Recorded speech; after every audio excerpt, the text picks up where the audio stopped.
Now.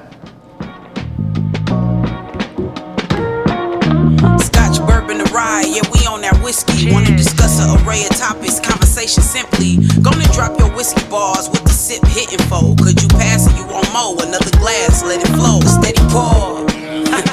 Steady pour. Yeah, a steady pour. A steady pour of growing, a steady pour of sharing, a steady pour of knowing. Now pass that Glencairn. So pull up a chair, grab a glass and enjoy a melanin-infused perspective with a whiskey twist. Yeah, yeah, a steady pour. Yes, sir. You're listening to another episode of the Steady Pour Podcast. I'm your pour coach, Drew. Calvin. Tony. Darius. And we are in the streets. We out here. We're in Kentucky. We out here. Say that. Yes. Baby number 4. Tony finally invited us out. Right. All his connections. We found our way here. And so, yeah, we actually have a very special episode. Yes. We're here Special guest. Very special. on site in Kentucky at Peerless Distilling Co. Oh my gosh. And we have a special guest with us, Who we got? the single barrel curator himself, Yes. John Wadell. What's up, buddy? How you What's doing? going on? What's Okay. going on, fellas? Appreciate y'all having me on here. Appreciate you coming on. I mean, This is awesome. All things Right. go to you. we got this. We got barrels behind us. We got everything we need right here. Yes. And quite literally. It's a whole vibe in here, man, for real. Last night, man, I'm surprised y'all. Like, I remember leaving last night where we were at, and I remember being like, "They are going strong, and I gotta get out of here." We did the after party after And that. that- yeah. So Drew Right. and I, these two couldn't. I mean, we did it We did for it for about like- 10 That's minutes, true. 15 minutes. We showed our faces like, Right. hey, we're here, but They tapped out. Not gonna be Nah, able to- I'm Drew and I good. went strong till what? 1 a.m. Beyond It that. had to be Was it beyond two? that. And imagine our bars are open till 4. Nice. Seriously, I didn't even know. I couldn't make it. I couldn't. Yeah, nah. Absolutely Pace not. yourself. Yeah. They're trying to set you up out here. Yeah. Like 4 a.m. Kinda capitalize, yeah. I feel like it's only open for 4 because the last 2 hours are just people that actually work in the industry and have been working when everybody else is Everybody partying, else and now they pass want out. their party Now, done. now we can chill for a couple hours, you know. I get Right. it. I dig it. We can have our pours now, right? Exactly. Well, John, thank you again. We're so excited to be here, learn more about Peerless. We definitely did have a tasting, but I think this is going to be like a real exclusive tasting that's about to happen. You know, I keep the good ones in Yeah. here. We see. I always Wherever tell you everybody. go. You see all the stuff in the back. Yeah, He's got and that. those are all the samples from. Those are all barrel samples and everything else. This is like just a little treasure chest here, Yeah. man. These are all the good, these are all like the golden apples right here. Right. Absolutely. I love it. Well, if you could just talk to some of our listeners about Peerless, sort of how long you've been here and what makes Peerless its special brand in their whiskey producing. Yeah, no, absolutely. You know, we do a lot of things differently, and not saying that any process is better or worse, right? Everyone has a certain way they like to do things because they believe that produces the best product possible. So, you know, I've been with the company now for about 8 years. Got started early before we even had product, right? We didn't source anything, so we did a little bit of moonshine before this. So it's weird to be somewhere now and think that we have 8-year-old product. When I first started, right, we didn't have anything. Right. We came out first with a 2-year rye in July of 2017, and then a 4-year bourbon in basically May of 2019. So we're up to about 8 years old on our stuff. But one thing that makes us completely different, I feel like, is we are family owned and operated, right? There's about 26, 27 of us that work here. My mom cooks lunch every day, right? So Nice. Corky provides lunch every day for us. She'll come in at like 6 a.m., throw some ribs on the smoker out back, and things like that. And I think that really kind of sets the tone for what you'll find inside the distillery. Home cooked meals part of the benefits package. Right. I'll see what we have left. We have pork tenderloin today for lunch, man. Mashed potatoes, green beans. I'm telling you, man. He wasn't even talking about us. Let's talk about working here. Just saying, my mom does not hold back when cooking lunch here. That's a home cooked meal by mom. But it goes with the whole family vibe here, you know. I hate to say like we are like a family here, but we are. I mean, we've all worked together for, you know, several years now. A lot of us have been here since the beginning. And we do a little bit, like I said, we do things a little bit different. We do a strictly sweet mash compared to, you know, your typical sour mash. You gotta think, sour mash is definitely the most popular way of doing things. It's cost effective. Right. And you know, the argument is it will make you a really consistent product. But we chose to do a strictly sweet mash. So we don't use any of the leftover water and grains after distillation. We start with fresh grains, fresh water, and first generation yeast every cook. So we are going to spend a little bit more money in production, but you got to think we're drawing the full flavor out from those water and grains every time. Now we only do 10 to 12 barrels a day here, so roughly about 2,500 barrels a year. But you got to think your bigger guys, they're doing that 2,000, 3,000 plus a day. They do more in a day than we ever do in a year. Right. But quality over quantity, as Corky likes to say. We're not worried about making the most. We'll never be in competitors with those big guys. But what we will do on our level is make the absolute best product possible. And that starts with sweet mash, basically. Nice. Then we use very low barrel entry proof. So we'll come off the still around 130, 131 proof. We'll take everything down to 107, and that's the only time we ever add water. So our barrel entry proof is 107 on everything. We do have a couple different entry proofs out there, but you won't see that till years down the road. Maybe a 10 or a 12 year somewhere around there. But once they're done maturing, once we go to dump these barrels, we don't add any water, we don't chill filter, we don't charcoal filter, we run it through a simple paper filter. So the great thing about my job when I'm doing barrel selections, what you come in and taste out of these samples is exactly what gets bottled up for you. So I'm sure you've been on plenty of barrel picks, right? You get to taste the samples and they're like, keep in mind this is going to be proofed down to 90. And to me that changes everything. It makes it hard when you're doing a barrel selection, right? So I love the fact that we don't add any water. Corky likes to say if you want to add water, the good thing about barrel strength is you can do that yourself. And he doesn't mean anything by it. He's just saying, hey, we've all sipped on something before, right? Couple drops of water, you're good to go. And then we use Kelvin cooperage for our barrels. I mean, talk about one of the best cooperages out there. They don't use any gas or infrared to char their barrels. They take all the leftover oak, and that's how they make their fire. So it's all natural heat that they put inside their barrels. And we do a medium toast with the level 3 char inside of everything. And then our rick house, as you can see, we got our rick house right behind us. Anything that we build and do ourselves, we keep everything at single storage. So we don't have multi-levels, you know, it's one story, we go 5 to 6 high. Because if you look at it, it's really about the temperature change, but not in between our floors, right? Like we're more worried about the airflow that goes through our rigs. So we don't have the huge temperature change between the floors, but we have a great consistency of temperature change within our rick houses.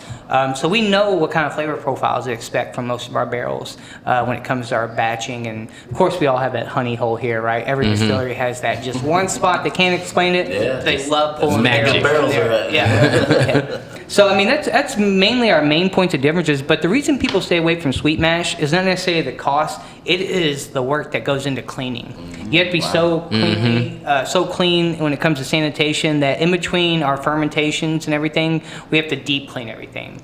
So we use medical grade stainless steel piping, which was more expensive, but we have to heat those lines and fermenters up to about 210 degrees, hold them for about 20-30 minutes, just to kill any leftover yeast bacteria. So there's a lot more. I mean, I always like to say we spend more time probably cleaning than actually, distilling. We're cleaning between every run too as well. And we do a small batch bourbon, small batch rye, and when it comes to our batches, we only use about 30 barrels. So I always say we use 30 barrels worth, but keep in mind when we talk about 30 barrels worth, it may be 40 barrels that we had to use to get the quantity of 30 barrels, just as things age and things like that. But we keep it relatively close to a very small batch that we use. So we taste each and every barrel too, right? It's not like we go to make a batch and we know we can just pull this one whole rick and dump it and then build from there. So we taste everything. So those 30, 40 barrels that go into that batch, we know the flavor profile of each and every barrel that we go into it. So we've done a little bit approaching a little bit differently with our small batch this year too. You know, if you're familiar with our product, whether you are or not, actually, on the bottom of our labels used to just be a serial number. It'd be like, you know, B180424107, something like that. Whereas now we have batch numbers on them. Because we do about 4 batches a year of our bourbon and rye, but a lot of people don't know that because it's just a serial number, right? So when I was out in the market doing tastings, you taste somebody like, oh, I had your small batch last year, and you're like, well, which one did you have? Right. So we have small batch 54 here, and small batch 59 on our rye. 53, yeah, 53 and 54. So I will say, keep an eye on our small batches. We're doing things a little bit differently and trying to bring more awareness to it because, you know, our single barrels are amazing, right? Everyone loves our barrels, but I feel like sometimes our small batch gets slept on a little bit, and it is fantastic. I got a quick question for you. You said your barreling percentage is, or proof is 107, right? And I noticed some of these are at like 113, 112. Yeah. Is that because you're losing water in the maturation process? Probably that, you know, depending on where the barrels were, how much heat, so depending on which one's evaporating first, the how water. dry the area is. But yeah, we have one here called Hummingbird Cake, 124.7, the highest. Where is it? The highest one Where is it? It's a rye right there. Yeah, let's go through some of these single barrels. You know, essentially, right, you have your small batch, and then when there's barrels that don't fit a particular profile, you put them to the side, right? And then you have your single barrels. And so all of these were ones that were put to the side. And so what do we have here? Oh, where do we start? So we got Hummingbird Cake, that's a rye. We got Sunkissed Oak, that's a bourbon.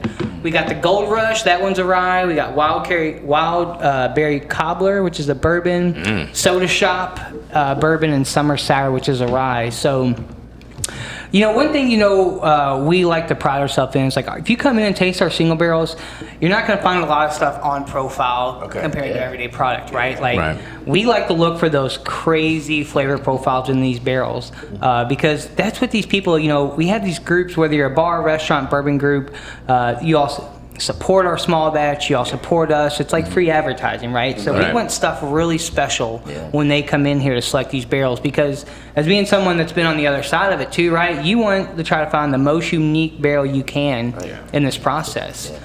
So we take great pride in our single barrels. You know, we got a good team here, about 4 of us that taste through and grade everything when it comes to single barrels. And we all taste a little bit different, which is also why I feel like you'll find such a big selection when it comes to flavor profiles.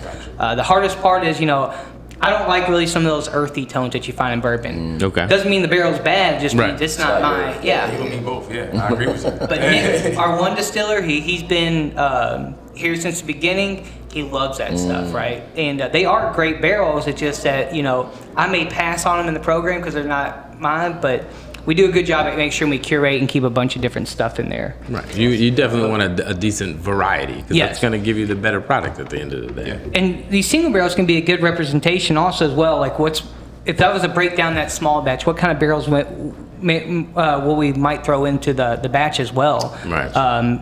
And some of them get a little lost within the batch, so that's why we try to keep a great deal out so we can really show these barrels off. But it's basically just a breakdown of our small batch. So out of this group, what would you suggest starting with? So if you're gonna go rye, I know it's the highest proof, but that Hummingbird Cake is fantastic. I'm saving that. I gotta save that. For the bourbon, this Sunkissed Oak, if you kind of want to find a little bit of the flavor profiles that I like, this one is 115, fantastic. And you can't go wrong with the Soda Shop. I love the names. Yeah. How do you guys come up with the names for your Man, we have a good team here. So, you know, there's myself, Nick Clee, we have Ellie, Gwen, and Christina that will sit down. We provide the tasting notes, and they'll help break down those tasting notes into, you know, actual names. Now, occasionally, like I said, I've gotten a couple that's actually stuck. It just depends on how creative you are when coming naming these. And this is the fun. This is the best part is naming the barrels. No, I agree. Especially after you've had a few pours, you're tasting barrels, and you get to come up with some names for them. No, that's dope. I definitely love the quality or quantity because we just went to a tasting earlier today, and it was like 6 tastings, and they were all delicious. And you don't always get that, and it was Right. hard to pick. Like they're all really, really good, and you can tell the work you guys are putting in, the extra work to make them really, really, really good. So. Well, when they gave me the position, it was kind of like a dream come true. Like, who wouldn't want to just taste barrels and sell them to private bars and restaurants? So I definitely think I got one of the better jobs here. I feel like it's one of those jobs that in the beginning it seems super awesome, and then you actually realize that there's some work to be done here, and then it's like, all right, it's not as awesome as I thought it was. But then you get used to the workload and kind of your process, and then it gets back to being awesome. I wish people could see like the back end things, right? Like the paperwork, Right. You mess up The one admin number, stuff. you lose a barrel or something. Like it is in It could be a nightmare. yeah. So there is a lot on the back end, but like you said, it makes it all worth it and just becomes routine. And like I said, I get to meet people from all over the world that come in here and buy barrels, and that's how you make friendships. You know, I got groups I go vacation with now, just because of picking single barrels. So I think Kobe. There's another group here, Jamar. He always had a saying, you come for the bourbon, you stay for the community, Right. and that is 100% what this industry is. Calvin and I were out at the Kobe event in December. Last December, That was when we Bourbon met and all those Benevolence. guys, and I remember seeing you there. And We got I was- Sip and Soul this year for December. Yeah, man. I don't know if absolutely. you got a chance to make it last year, but it was one of the best events that we Yeah, threw. That's what I'm hearing. Hopefully we can make it out for one of the other Kobe events, because I don't know if this year's going to be, Yeah. but It's definitely only a going to couple want to months come from back. now, right? No, it's too much. But they do a great job in giving back and all the stuff Yes. they provide. So It was definitely a good time. Absolutely. Yeah, me and Drew missed that, unfortunately. Where's that Cuban? Wah, wah. He doesn't know which one it is. I can't even hear it if I'm too present. But no, being single barrel curator, it sounds like a dream job to be able to taste these barrels. Could you go in a little bit about your background? I feel like there's some listeners out there like I need to figure How do I out- get that job? Man, I am a big believer of also a right place, right time. Born and raised here in Louisville, Kentucky. So, you always grew up. I remember going to distilleries a little bit younger. Bourbon wasn't as big as it is now, but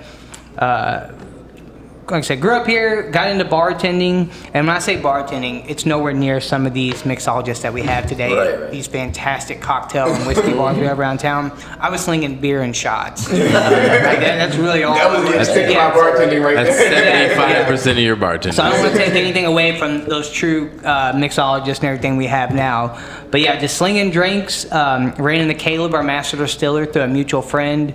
And I was going to be a veterinarian, right? Like I was working with animals, bartending on the side, but always loved whiskey and bourbon too. And I'll never forget, I remember reading an article about Bernie Lubbers, right? Heaven Hill, his bottle and bond stuff. And I was like, God, that would be so cool to be able to get into that stuff. But it's a little intimidating because I really feel like unless you know somebody, it is very hard to get your foot in the door somewhere. It's a small world. Yeah. Yeah. But Caleb invited me on. He said, hey, you should really come down here and work for us. Just come down, check it out. If you don't like it, no worries. And I came down here and fell in love, right? I mean, from the second you walk in that door and you smell that mash and you see the still running and everything, you're like, I want to be a part of this. And I knew they were an up-and-coming distillery too, right? Because they didn't have product out. So it was a good chance for me to just get my foot in the door and literally start it at the ground floor. Start up front giving tours, rolling barrels in the back, crawling through rick houses, open up windows and all that kind of stuff. You And did all the different aspects of. I the never journey. said no to anything. I was about to say, And that's why I encourage Work way up. Yeah. He worked his way up. Started from the bottom now. Literally. They asked me go pull weeds out in the parking lot. I go pull weeds out in the parking lot. Just That's love. I and, love it. and the good thing is, like I said, because there's so few of us here, you're gonna see us doing a little bit of everything. Most people here will wear a bunch of different hats. But yeah, and Corky and Carson, such a great family. They really do pay attention to the small details on stuff, and I feel like they recognize people who are here to put in the work, and they've created a great team here. Like I said, we got a great production team, great front desk staff too as well, and that's really where it starts. A lot of people forget that while production's going on, for a lot of times the first people you meet when you walk into our distillery is those people up front, right? And they have to kind of set the tone for the experience and everything here. Right, So I always like to say, be nice to your tour guides or sensory specialists, right? Because they see hundreds of people a day that they have to bring through here, and it doesn't matter, right? Like, I can come and work, maybe not feeling the best because a long night before, right? And get by during the day in production, but they have to smile on their face every day and greet everyone that comes through that door. Absolutely. It's definitely being in a small company. I guess one of the biggest upsides is you really see the impact of your hard work. Yes. Regardless of whatever your job is. I'd definitely say it feels good to be, like, when we dump a bunch of barrels or make a batch or you're pulling samples, you really you don't feel like just a number, right? Like, you can go home and you're feel not a cog in accomplished. the wheel. You're doing something. And like I said, the big guy's just right upstairs, right? So he sees every bit of hard work that you put into stuff. So they are very good at rewarding. I've never had to ask for anything here. Nice. Yeah. Nice. That's what's up. This is an off-kilter question. You mentioned the vet background. Are those your cats out there in the lobby? Not that one. So that's Rye. She's retired. She gets wet food. She's more of a pretty face at the distillery. Now, Retired. What does a non-retired She one was just do? sleep out on the sofa. Oh, yeah, I'm like, oh, there's a cat, and I love cats. they feed her wet food. Now the killer we have in the back, I got that one. That one's name's Char, and we've had her for about 3-4 years. Okay. And no one has ever pet her. Wow. Like, she doesn't. I have to find her. We'll now. come in, find a gotta dead come to bird that. here and there if one gets in the distillery. I literally went to the Humane Society. I said, I need the meanest cat that one has not been adopted and been there the longest. I love that. And that was the one they gave me, and she has definitely lived up to her reputation. That's right. I have to yeah. find I her need a now. security guard. Well, we have to catch her every now and then to take her to the vet for shots, and That's a journey. this is how stealthy she is. I knew she'd been on the streets for a while. We hung a drum leg up in the cage, right? She stripped that meat all off and never set off the trap. I was like, this cat is smart. She done seen some stuff. Like, you're not gonna get me with that. I see what you're trying to do there. You never see her. You can only see her footprints, man. That's all we know, and we know she uses the litter box, and that's how we know she's even alive Now back you here. gotta find her. Yeah. That's funny. Darius is on the I mission. have to find her. Now we got a He's ninja definitely on the cat hunt. walking around the Rick house. It's scary when I'm in between those ricks. Like, I just know that it's just gonna pop. She's gonna pop out. Oh, yeah. Looking at you like you in my Least expected territory now. She's coming from somewhere. But she never leaves. Like I said, we can leave that back door open. She doesn't run off or Yeah. anything. She's just, That's you beautiful. know. I love She it. knows where she's at. Yeah. She knows yeah. where home is. Yeah. Oh yeah. Yeah. 100%. Someone comes to pick the barrel. She's like, nope, not this one. She's got a couple favorite barrels back there, man. Because there's a lot of hair on some of those. This is where she's been at. Yep. But it's my spot. No, you got a good one. Like, okay, all right, I see what you did, Sean. She's good though. I haven't seen a mouse here, and since we've gotten her, I haven't seen a mouse in a couple Oh, no, years. you're thinking about cat. cats. That problem. Yeah. I love that. Good. So, Definitely.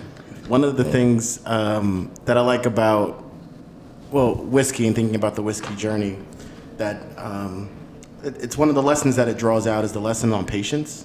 And it seems that Peerless really values that, especially when you talk about how when you first started, it was just, a moonshine. You didn't really have product. And you talked about the 2-year whiskey, and now you're at the 8-year whiskey. And you're actually here to kind of witness that from those beginnings. And so you really guys kind of wave that flag on patience, and I think I really, And faith.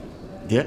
We Patience appreciate and that. faith. You gotta Appreciate it. Let me tell you, no one is probably more nervous than Caleb, our master of silver, when that 2-year ride came out, right? Can you imagine that? Drilling it for the first time, be like, It oh, flopped. Right. Lord, please. The joke was when we tasted the rye and it turned out really well, we said, all right, Caleb, you got at least job security for 2 more years 2 for that more bourbon years. coming out. So, yeah, it's crazy to see that. And like you said, patience builds character, and Corky has preached that from the beginning. He could have released the rye, the bourbon earlier, but like he said, he'll always say, I'll release it when it's ready. We don't care about the age statement. So if you come in and taste barrels within the program, you'll taste anywhere between 4 to 6 year old. The big problem we have now is everyone's excited because we just turned 8 years, but we eventually want a standard 8 year and things like that. So the tough problem now is meeting the demand plus holding back what we can to age To and have become older. a consistent 8-year.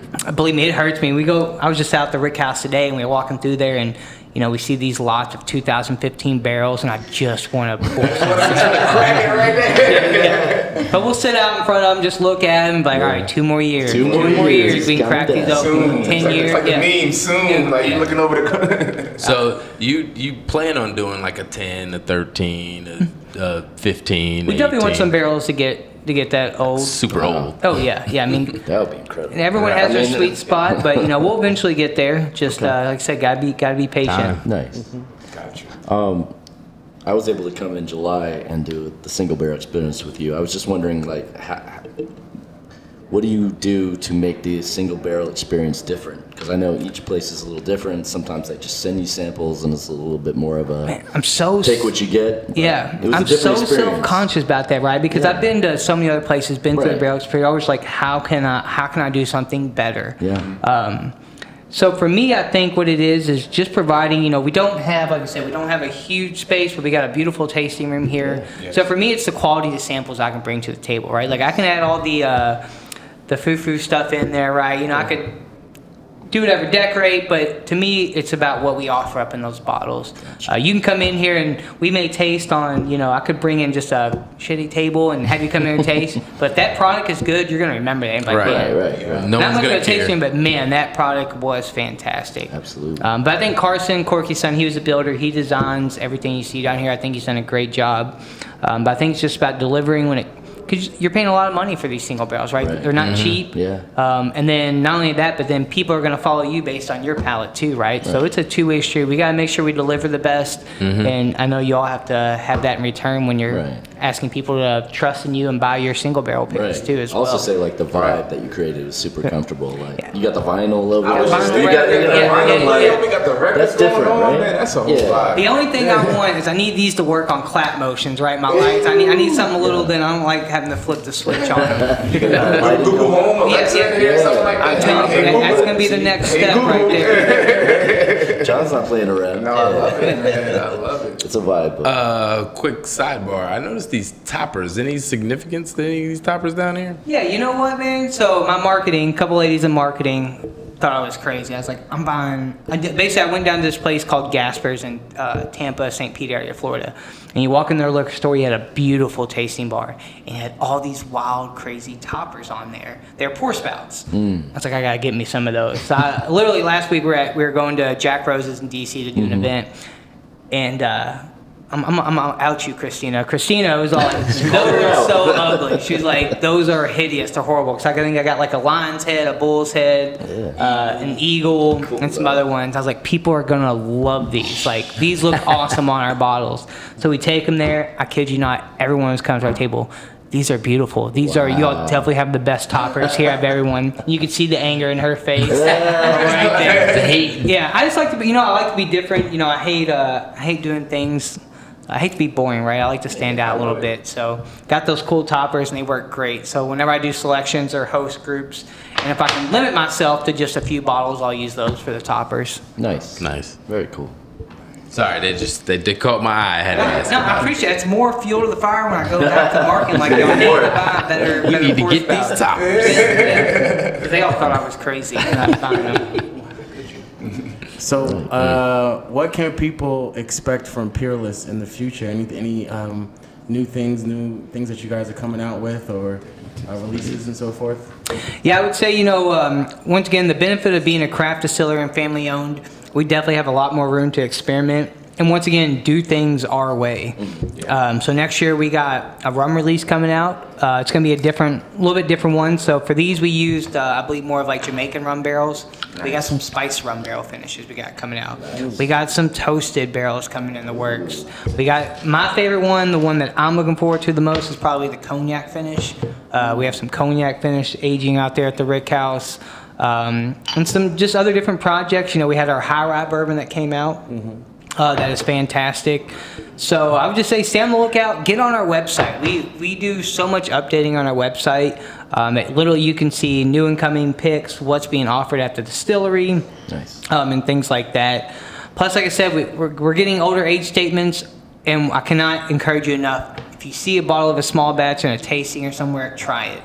I promise you'd be amazed at what our newest small batches can deliver when it comes to Agreed. flavor. Because we just got to give those a try, and It was delicious. Yeah. They're Before pretty we even got fantastic. to the single barrels, it was like just a small batch alone was really good. Everything has been delicious. No, thank you. No, I appreciate That's an understatement. I appreciate y'all coming in. Yeah. You guys have not missed. And this right here is one of my favorite things to do. I love bringing people in here and hosting them and letting them sit down and try some stuff. Because like I said, well, if you're not a rye drinker, I guarantee I could find you a rye here. I'm right. This is You the don't have right. anything. You This is have the to try right. to encourage me. You have to try to trick me. We get so many people like, I'm not a big fan of rye. I'm like, well, give me a second. Let me, sure? yeah. Let me look over the barrel That should real be. quick. Watch this. Well, we do a Kentucky style rye, so it's not your high rye content. So but I am a fan of like 95.5 things like that. So we do our Kentucky style. It's in the very, I would say, we don't release our mash bill, but picture like, You know I high was about to 50s, low ask. 60s. Yeah. Corky, I promise you, it's nothing crazy. We don't do anything. It's just Corky loves the fact that everyone wants to know that. So who knows? Maybe I always Little tell, mystery. I always Never tell heard. people just ask Corky. Eventually, he's gonna have to cave and give out the mash bill. Never. Yeah. Question: the Hummingbird, is that on sale anywhere? 'Cause that, oh my God. No, so these I always say these bottles that we're tasting now, these are ones that are past single barrels. I may or may not have a bottle or two, laying around upstairs. We'll have to go go talk with the marketing people out there. This figure out what it's Hummingbird called. Hummingbird. Oh Yeah. my God. 124.7, now, right? highest It proof does we not have. even It does drink not taste like that, first of all, at but all. it's like freaking barely delicious. any heat on there. It's so good. Oh, It's so God. delicious. Oh my God. And the rum cast was good before that. That was good, too. I I tried like that the- Hummingbird and I said, oh. The rum's God. definitely on the fruitier side with Yeah. the bourbon. Oh, yeah. Yes. But it's good. I love the rum. I really It's wanted. tasty.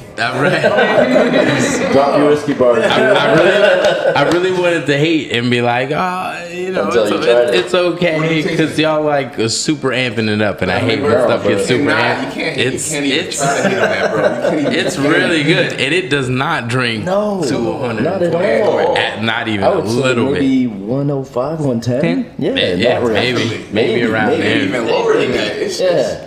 It's, and that's that quality that you guys are doing. That's it's just all coming back. Like I said, there's not a barrel that hasn't been dumped or released that we didn't have 4 or 5 people trying it Yeah. and figuring out that's the one that we wanted. Wow. You can tell. Mm-hmm. You Unreal. can definitely tell. Oh man, this has been awesome, man. And then I actually want to just get to tasting at this point. I want to stop talking. I feel the same way. Like, See y'all. bye.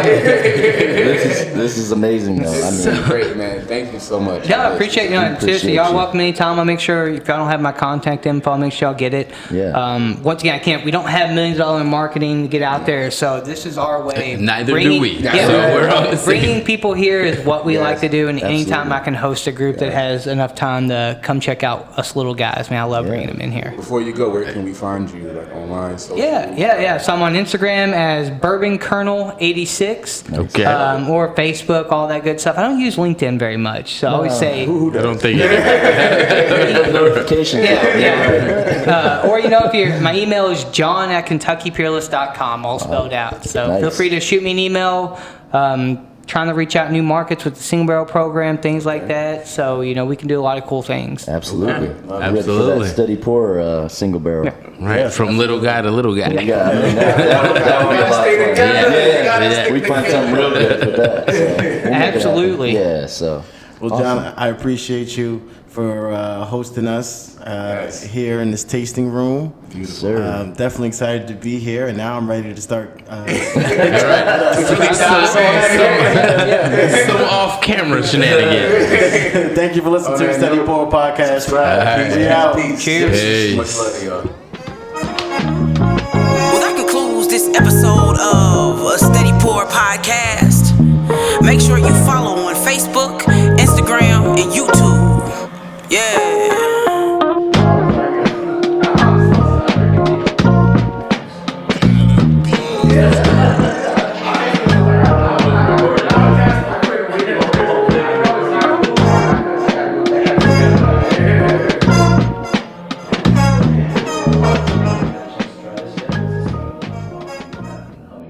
That one sold out in 2 days. That one went in our gift shop. I believe it. I believe it. Wow. That is delicious. That is the best thing I've had all week.